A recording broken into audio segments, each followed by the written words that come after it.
마가복음 1장 12절 13절 말씀을 가지고 예수님의 시험이란 제목으로 말씀을 전하겠습니다. 어떤 직업을 가지기 위해서는 그에 맞는 자격을 갖추기 위해서 시험을 치르거나 자격증 시험을 치거나 선발 시험을 이렇게 치거나 이렇게 합니다. 그죠? 시험을 쳐서 사람을 뽑는 이유는 이 사람이 자격을 갖추고 있는지 없는지를 검증할 방법이 이 시험밖에는 딱히 없기 때문입니다. 그래서 필기도 치고 면접도 봅니다. 검증을 잘하기 위해서이죠. 그런 의미에서 예수님이 이 시험을 받으셨다라는 오늘 이 마가복음의 짧은 기사는 다소 우리를 당황스럽게 하는 기사입니다. 예수님이 왜 시험을 받으셨는지도 설명이 없습니다. 사실 본문에 등장하고 있는 시험을 받으셨다는 단어는 엄밀히 말하면 테스트라는 의미보다는 유혹을 받으셨다는 의미가 더 크죠. 사탄은 예수님을 유혹했습니다, 사실. 그래서 그런 의미에서 시험입니다. 그런데 문맥을 보면 예수님이 사실은 세례를 받으셔서 모든 사람들 앞에서 메시아로 등극을 하셨거든요. 많은 사람들이 보는 데서 메시아로 나타나셨거든요. 그런데 본격적으로 복음을 전하는 공생애 직전에 이 시험을 받으십니다. 그리고 이 시험을 통과하시고 나서 비로소 복음을 전하는 공생애를 본격적으로 시작하시게 됩니다. 그런 의미에서 이 유혹을 받으신 이 사건은 예수님이 우리의 구원자로서 반드시 받아야 될 테스트를 통과했다는 의미도 동시에 담고 있는 것이죠. 실제로 이 예수님이 시험 받으셨다라고 하는 이 페이라조라는 헬라어 단어 뜻도 양쪽 다 해석이 가능한 단어입니다. 그러니까 테스트와 유혹이라는 이 두 가지의 의미로 다 해석이 가능한 것이죠. 아무튼 이 페이라조라는 이 시험 받으셨다는 단어를 유혹으로 해석하든 테스트로 해석하든 당황스럽기는 마찬가지입니다. 하나님의 아들이신 예수님을 유혹한다. 이게 여러분 당최 말이 됩니까? 사탄은 인간을 향한 하나님의 구원 계획에 끊임없이 반기를 들긴 하지만 하나님을 직접 대적하지 못합니다. 여러분 우리가 욥기를 보면 그 욥을 이렇게 칠 때도 누구의 허락을 받고 칩니까? 하나님의 허락을 받아서야 비로소 욥을 이렇게 칩니다. 그런 것처럼 이 사탄은 하나님을 직접 대적 못해요. 구원에 있어서 이 사탄 마귀는 인간에게 위협적인 존재이지 하나님에게는 사실 아무것도 아닙니다.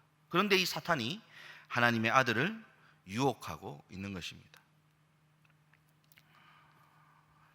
이걸 테스트라고 본다고 해도 여러분 하나님의 아들 예수님이 메시아의 자격을 갖추었는지 시험을 받아야 할 이유가 있습니까? 당연히 없습니다. 이미 세례식을 통해서 예수님의 메시아로서의 자격은 모든 사람들에게 공개적으로 드러났습니다. 모두가 보는 자리에서 예수님에게 성령이 임합니다. 이사야 11장 1절 2절입니다.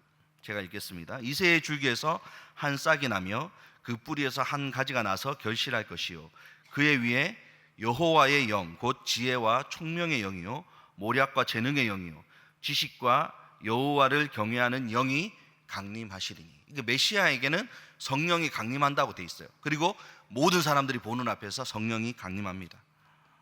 그래서 이제 예수님이 본격적으로 메시아로 활동한다는 것을 모든 이들이 보았습니다. 그런데 이 예수님이 시험을 받는 것처럼 이렇게 보이는 것, 이것이 문제가 있는 것이죠. 문제가 그것만 있는 게 아닙니다. 두 번째 문제가 있습니다. 두 번째 문제는 이 본문이 너무 짧다는 거예요. 예수님의 시험 기사가. 여러분 마태복음은 4장 1절에서부터 11절까지 이 내용을 기록하고 있고 누가복음은 4장 1절에서 13절 13절에 걸쳐서 이 내용을 아주 중요하게 다루고 세밀하게 기록했습니다. 그래서 어떤 시험을 당하셨고 또 그 각각의 시험을 어떤 말씀으로 어떤 방식으로 대응하셨는지 어떻게 이기셨는지 알려주고 있습니다. 그런데 마가는 그런 시험에 대한 기록이 전혀 없고요, 심지어 이겼다고도 얘기는 안 합니다. 여러분, 설교자 입장에서는 진짜 난감합니다. 여러분, 그렇지 않습니까? 좀 내용이 좀 있어야 설교를 좀 여러분 입장이 아니라고 그렇게 남의 일처럼 보죠. 굉장히 이거 당황스러운 일이잖아요. 근데 여러분, 시험의 내용에 대한 이 세부 기록이 없다는 것은 마태와 누가하고는 이 마가가 관심이 다른 데 있다는 걸 알 수 있게 되는 것이죠. 무슨 뜻입니까? 마가는 이 사건의 세부 내용에 우리 독자들이 관심을 기울이기를 원치 않고 이 사건이 전체적인 맥락에서 어떤 의미를 가지고 있는지 알려주고 싶어 하는 것입니다. 예수님이 시험 받으신 이 사건은 예수님이 세례를 받으시고 많은 사람들 앞에서 메시아로서 드러나신 뒤에, 그리고 세례 요한이 잡히고 본격적으로 나서서 복음을 전하기 직전에 일어난 일인 것이죠. 이 시기에 일어난 일에 좀 더 관심을 갖고 있다라는 의미입니다. 세 번째 문제가 있는데요, 세 번째 문제는 표현의 특이점입니다. 표현이 좀 마가는 달라요. 예수님이 세례 받으실 때도 하늘이 열렸잖아요. 그리고 성령이 임하는데 이것도 마가만 표현이 다르죠. 다른 성경에서는 하늘이 열렸다고 했는데 마가는 어떻게 표현했냐면 하늘이 갈라졌다, 하늘이 찢어졌다, 이렇게 표현하고 있습니다. 여러분, 이제 우리가 성소의 휘장도 일종의 커튼이라고 보면 커튼을 이렇게 여는 것과 커튼을 가르는 것과 이건 좀 이미지의 차이가 있잖아요. 마가는 그 두 단어의 이 단어로서 이 표현으로서 자기가 표현하고자 하는 바가 있었어요. 여기도 마찬가지로 이 표현이 특이합니다. 마가복음 4장 1절, 죄송합니다. 마태복음 4장 1절을 한번 같이 읽겠습니다. 시작. 그때에 예수께서 성령에게 이끌리어 마귀에게 시험을 받으러 광야로 가사. 여러분, 성령에게 어떻게 했다는 겁니까? 이끌리셨다, 이끌려갔다, 이렇게 표현합니다. 누가복음 4장 1절입니다. 시작. 예수께서 성령의 충만함을 입어 요단강에서 돌아오세 광야에서 40일 동안 성령에게 이끌리시며, 여기도 똑같은 단어를 썼죠. 어떤 단어입니까? 이끌려가, 성령에 이끌려서 가셨다. 근데 마가복음 1장 12절을 같이 읽겠습니다. 시작. 성령이 곧 예수를 광야로 몰아내신지라. 굉장히 마가만 표현이 다르죠. 이 몰아냈다라는 표현은요, 굉장히 강한 단어입니다. 예수님이 귀신을 쫓아내실 때 이 쫓아내다, 귀신을 쫓아내다와 이 몰아냈다라는 단어가 같은 단어입니다. 그러니까 안 가려고 하는 사람을 억지로 밀어내는 이런 느낌의 단어를 쓰고 있다는 것이죠. 여러분, 마태복음과 마가복음은 서로 다른 강조점을 가지고 있는데요, 마태는 예수님이 다윗의 자손이고 유대인들의 왕으로 오셨다라는 걸 강조합니다. 그래서 기사가 뭐부터 시작합니까? 탄생 사건부터 기록을 하는 거예요. 그래서 이제 예수님이 이 다윗의 혈통이라는 점을 강조하죠, 마태에서는. 그런데 마가복음은 강조점이 다릅니다.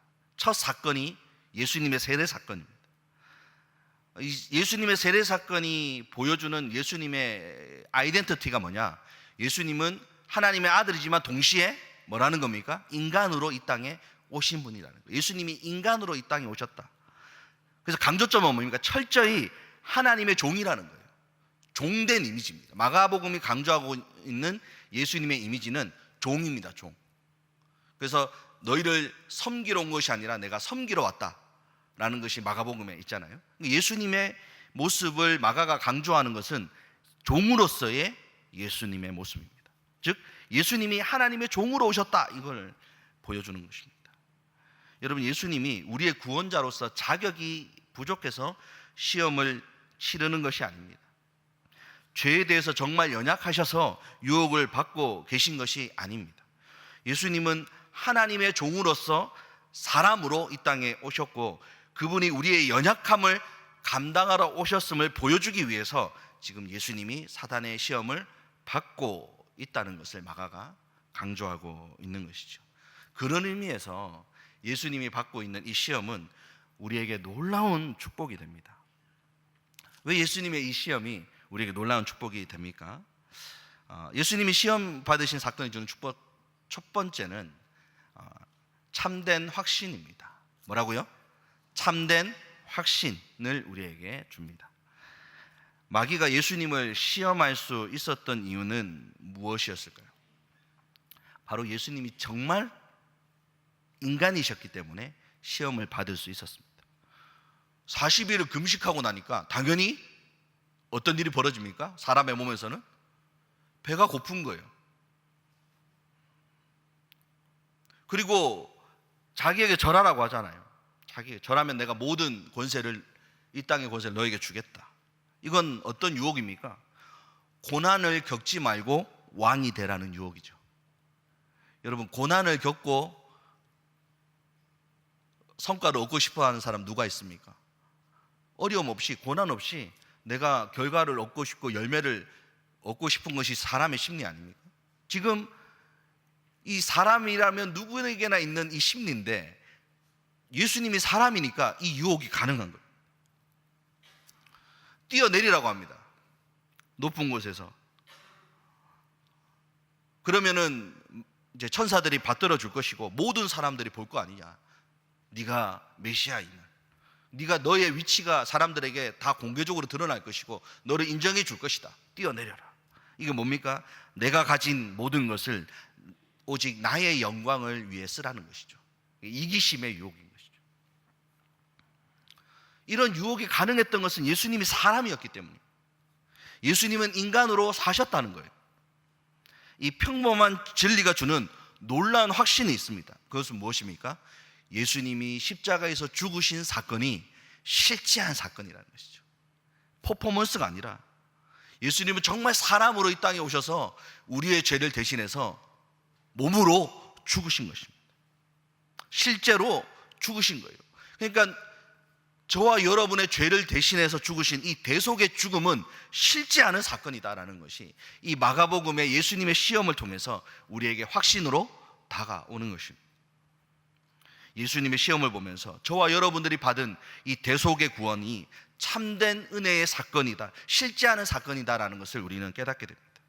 하나님의 아들 예수님은 정말로 인간으로 오셔서 내 죄를 위해 피를 흘려 죽으셨습니다.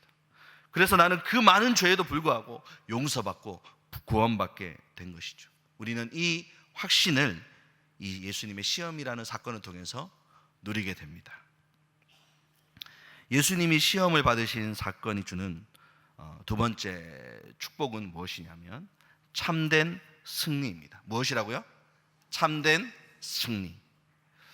여러분, 예수님은 철저히 인간으로서 사탄의 시험을 이겼습니다. 하나님의 아들로 이긴 것이 아닙니다. 인간으로서 시험을 이긴 거예요. 이 사실은 저와 여러분들에게 어떤 위로를 줍니까? 우리도 사람이잖아요. 우리도 마귀의 유혹에서 승리할 수 있다는 확신을 주는 것이죠. 히브리서 2장 18절 말씀 함께 읽겠습니다. 시작.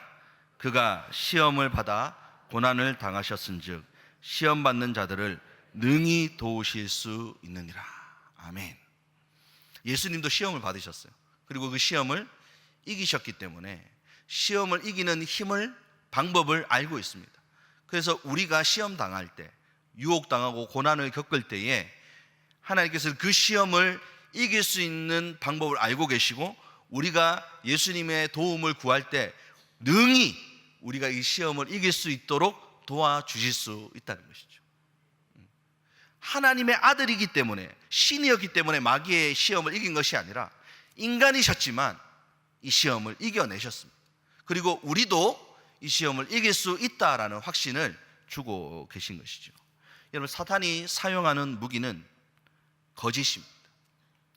사탄은 본질상 강교한 자이기 때문에 이 사탄을 이길 수 있는, 거짓을 이길 수 있는 힘은 진실뿐입니다. 그리고 진실하신 분은 하나님이시고 하나님께서 말씀하신 성경에 이 진리, 진실이 있습니다. 예수님도 모든 시험을 말씀으로 이기셨습니다. 육신의 배고픔 가운데서도 육신을 따라 행하지 않고 하나님의 말씀을 따라 행하셨습니다. 여러분, 때로는 사탄이 하나님의 말씀으로 거짓을 우리에게 줍니다. 하나님의 말씀을 인용해서 거짓된 메시지를 주는 거예요. 실제로 사탄이 뭐라고 합니까? 성경에 이렇게 기록되지 않았느냐? 뛰어내려 봐라. 성경에 이렇게 기록되었지 않았느냐라고 하면서 예수님을 유혹합니다. 그러니까 말씀을 거짓으로 인용하는 것이죠. 그 가운데서 예수님은 진실하신 하나님의 말씀으로만 승리하십니다. 게다가 사탄이 내게 절하라고 뻔뻔하게 마지막 총공세를 퍼부었던 세 번째 시험에서도 사탄아 물러가라 하시며 말씀으로 승리했습니다. 여러분, 성도들이 이 마귀의 시험 앞에 무기력한 이유는 무엇입니까? 말씀 안에 살지 않고 말씀을 붙잡지 않기 때문입니다. 시험을 이길 수 있는 힘은 내 안에서 나오지 않습니다. 오직 하나님의 말씀의 능력에서 나옵니다. 이번 한 주간도 하나님의 말씀 안에 살아가면서 시험을 이기는 성도 되시기를 주의 이름으로 축원합니다. 예수님이 시험을 받으신 사건이 주는 축복 세 번째는 참된 위로입니다. 뭐라고요? 참된 위로. 예수님이 광야에서 받은 시험이 왜 나에게, 저와 여러분에게 위로를 줍니까? 13절을 보시면 사탄에게 시험을 받으시며 들짐승과 함께 계시니 라는 이 표현이 나옵니다. 이 들짐승과 함께 계시니, 이 표현은 사실은 마태와 누가에 안 나오거든요. 그래서 이 들짐승 때문에 많은 논란이 있습니다. 이게 무슨 의미냐 하면서 이제 여러 해석이 있는데, 이 들짐승이라는 것은 사실은 가혹한 환경을 의미합니다. 그러니까 이 광야의 이 가혹한 환경 상황을 우리에게 좀 더 강조해서 보여주는 표현이다라고 이해하면 됩니다. 그러니까 인간으로 오신 예수님이 감당하기에는 몹시 힘들고 거친 시험이었음을 우리에게 보여주는 말씀이 바로 이 마가복음 13절의 내용입니다. 예수님은 우리에게 무엇을 보여주고 계십니까? 우리 인생들만 가혹한 환경과 고난을 겪은 것이 아니라 예수님도 이 땅에 오셔서 우리를 위해 이 땅에서 가혹한 고난과 어려움을 겪으셨음을 보여주고 계시는 것입니다. 예수님이 이 가혹한 고난을 겪으셨던 사건의 의미를 히브리서는 우리에게 이렇게 알려줍니다. 같이 읽겠습니다. 4장 15, 16절 시작. 우리에게 있는 대제사장은 우리의 연약함을 동정하지 못하실 이가 아니요 모든 일에 우리와 똑같이 시험을 받으신 이로되 죄는 없으시니라. 그러므로 긍휼하심을 받고 때를 따라 돕는 은혜를 얻기 위하여 은혜의 보좌 앞에 담대히 나아갈 것이니라. 아멘. 무엇을 말합니까? 예수님이 이 많은 고난을 겪으셨기 때문에 무엇을 우리에게 알려줍니까? 우리가 아프고 힘들고 고난받는 그 심정을 예수님이 다 이해하고 계신다, 공감하고 계신다는 거예요. 예수님이 겪으셨던 이 광야의 시험만 뿐만이 아니라 인간적인 고통이 어떤 것들이 있었습니까? 여러분, 사람들한테 배신당하면 어떤 마음이 들죠? 믿었던 사람에게 밤에 잠이 오지 않죠. 거의 뭐 심적으로 너무 고통스럽지 않습니까? 믿었던 사람한테 배신당. 뭐 여기서 그거 물어보기 시작하면 뭐 밤샐 분들도 몇 분 있을지도 몰라요. 너무나도 힘들었기 때문에. 예수님도 배신당하셨습니다. 누구한테 배신당하셨습니까? 가룟 유다가 배신했잖아요.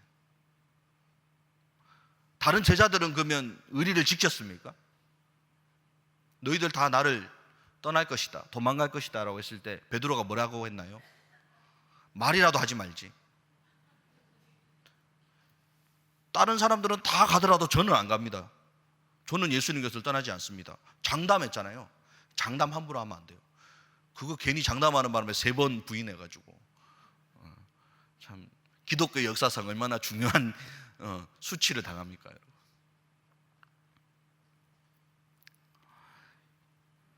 그리고 예수님은 버림받으셨어요. 여러분, 버림받는 것보다 슬프고 힘든 상처가 어디 있습니까? 많은 군중들이 예수님을 따랐어요. 예수님이 예루살렘 들어올 때 군중들이 어떻게 했습니까? 호산나 다윗의 자손이 하면서 환영했잖아요. 그 군중들이 십자가에 못 박힐 때 뭐 했나요? 예수님 손가락, 예수님 못 박혀 죽이라고 예수님 손가락질 했던 사람들이 그 군중들 아닙니까? 근데 그것까지는 괜찮았어요. 예수님은 누구에게 버림받았습니까? 아버지에게 버림받습니다. 예수님이 십자가상에서 이렇게 외치십니다. 엘리 엘리 라마 사박다니, 나의 하나님 나의 하나님 어찌하여 나를 버리셨나이까. 여러분, 예수님은 이 십자가 위에서 직전까지는 단 한 번도 하나님을 하나님이라고 안 불렀어요. 뭐라고 불렀습니까?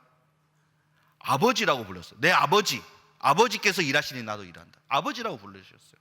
그런데 십자가 위에서는 하나님을 차마 아버지라고 부르지 못합니다. 왜요? 버림받았으니까. 아버지께서는 하나밖에 없는 자기 아들 예수님을, 자기 아들을 버렸습니다. 그래서 십자가 위에서 하나님을 보는데 하나님은 아버지라고 못 불러. 나의 하나님 나의 하나님 왜 나를 버리셨습니까? 아버지에게 버림받았던 것이죠. 버림받는 고통, 이것을 예수님은 이해하십니다. 저는 죄송하지만 제 얘기를 좀 드리면 할머니에게서, 외할머니에게서 제가 자랐는데요, 아버지에게 버림받았습니다. 그래서 어머니가 저를 이제 혼자 키우실 수가 없어서 돈을 벌으셔야 하니까 이제 할머니에게 저를 맡기셨어요. 그래서 할머니의 사랑을 많이 받고 자랐습니다. 그런데 제가 느끼지는 못했죠, 자랄 때는. 그러나 시간이 지나면서, 나이가 들면서 제게 이 버림받은 상처, 아버지의 결핍, 이거에 점점 저에게 이 쓴뿌리가 있는 거예요. 이게 잘 해결이 되지 않았습니다. 어느 날 기도를, 말씀을 놓고 이제 막 기도를 하는데 제게 자꾸 어떤 한 장면이 보이는데, 어떤 장면이 보이느냐, 이제 할머니하고 자랐던 그 어릴 적 살던 언양에 있는 그 집이 보이는 거예요. 아주 허름한 그런 집이었어요. 근데 그 집이 자꾸 보여요. 그 집에 혼자 놀고 있는 저의 모습이 보여요. 외롭게 놀고 있는, 아무도 옆에 없고 혼자 외롭게 놀고 있는. 저의 상처는 외로움인 것이죠.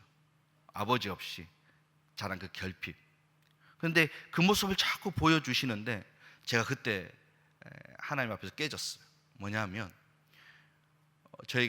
저는 제가 예수님을 만나고 교회를 다닌 이후로부터 예수님이 나와 함께한다 라고 생각을 했는데, 그때 주님이 제게 주신 은혜는, 네가 아무도 네 옆에 없다고 생각하는 그때도 나는 너를 지켜보고 있었고 내가 너와 함께하고 있었다. 그걸 알려주시는 거예요.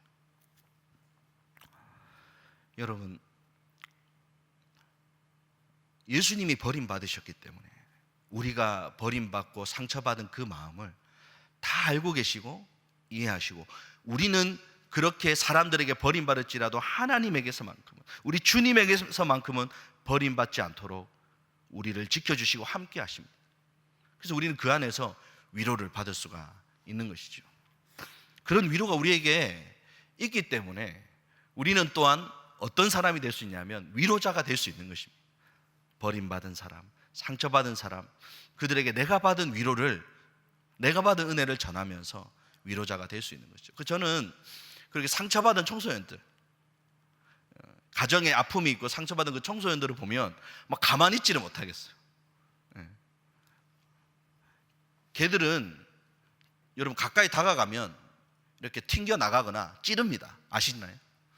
자기들이 상처가 있기 때문에 내가 그들을 보듬으려고 가까이 가면 찔러요. 처음에 받아들이지를 못합니다.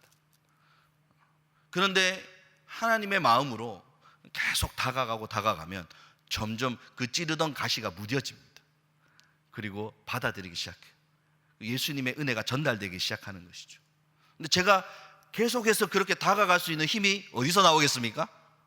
내가 받았던 위로, 내가 버림받았던 상처에서 거기서 끝나지 않고 그때 부어주셨던 하나님의 은혜와 위로가 있기 때문에 그 친구가 나를 찔러도 아프지 않고 나를, 왜냐하면 예수님이 나를 그렇게 사랑하셨기 때문에, 나를 위로하셨기 때문에 그렇게 위로자의 삶을 살 수가 있는 것이죠. 이런 말씀을 정리하겠습니다. 예수님의 시험은 자격을 취득하기 위한 테스트가 아니었습니다. 예수님이 정말 인간으로 오셔서 우리의 연약함을 감당하러 오셨음을 보여주시기 위해서 시험을 받으셨습니다. 예수님이 시험 받으신 사건이 주는 축복 첫 번째가 뭐라고 했습니까? 참된 확신이죠. 하나님의 아들이 인간으로 오셔서 우리 죄를 위해 실제로 죽었고 이 대속의 죽음이 실제한다는 것이 드러나는 이 사건이 예수님의 시험 사건입니다. 이 확신을 우리는 예수님의 시험 사건을 통해서 누리게 됩니다. 두 번째 축복이 뭡니까? 참된 승리입니다. 예수님은 철저히 인간으로서 사탄의 시험을 이기셨습니다. 이 사실은 구원받은 우리도 마귀의 유혹에서 승리할 수 있다는 확신을 줍니다. 예수님은 사탄의 시험을 참된 하나님의 말씀으로 승리했습니다. 성도들이 마귀의 시험에서 승리하려면 말씀 안에 살고 말씀을 붙잡아야 합니다. 세 번째 축복은 뭡니까? 참된 위로입니다. 우리 인생들만 가혹한 환경과 고난을 겪은 것이 아니라 예수님도 우리를 위해서 이 땅에서 고난을 겪으셨습니다. 우리의 연약함을 이해하시는 분이 예수님입니다. 너무나 잘 알고 계시고 그분이 겪으셨기 때문입니다. 그래서 고난과 슬픔 가운데 예수님께 나아가면 참된 위로를 누리게 되는 것이죠. 그뿐만이 아니라 어떤 축복이 있습니까? 우리가 위로자의 삶을 살게 된다는 것이죠. 얼마나 이 위로의 힘이 놀라운지 몰라요. 제가 군교회를 갔는데 거기는 그 이상한 마을이 있었어요. 부대를 통과해야만 들어갈 수 있는 마을이 있었어요. 좀 고립된 그런 마을이었는데 거기서 나오시는 권사님, 장립집사님 부부가 교회를 안 나오고 계셨던 거예요. 이유가 뭐냐면 딸이 쌍둥이를 출산했는데 한 아이가 장애로 태어났어요. 그리고 아이를 낳자 이혼을 한 거예요. 그러니까 이제 역시 이 아이를 이제 할머니 할아버지가 양육을 키워야 되고 이제 그런 상황인데 저도 좀 비슷한 게 자랐잖아요. 그리고 또 마침 이 아이들이 저희 첫째 아이와 나이가 같았어요. 그래서 제가 그 가정에 신방을 하러 딱 가서는 신방을 가서 예배를 인도해야 되는데 이 예배가 잘 인도가 안 되고 눈물이 계속 나오고 그래서 앉아가지고 계속 울었어요. 눈물이 자꾸 나오니까. 그래서 계속 울다가 집에 갔어요. 근데 이 권사님 장립 집사님 부부가 그 주부터 교회를 나왔어요. 목사가 와서 그냥 울어주니까 그게 너무 위로가 된 거예요. 저는 아무것도 안 했거든요. 그냥 울고 왔는데 그 공감해주는, 이해해주는 그 마음이 너무나 힘이 되어서 그 주부터 교회를 한 주도 안 빠지고 나오셨습니다. 여러분, 위로가 주는 힘입니다. 우리가 받은 위로는 반드시 다른 이들에게 전달됩니다. 그런 축복의 삶을 살아가는 저와 여러분 되길 소망합니다.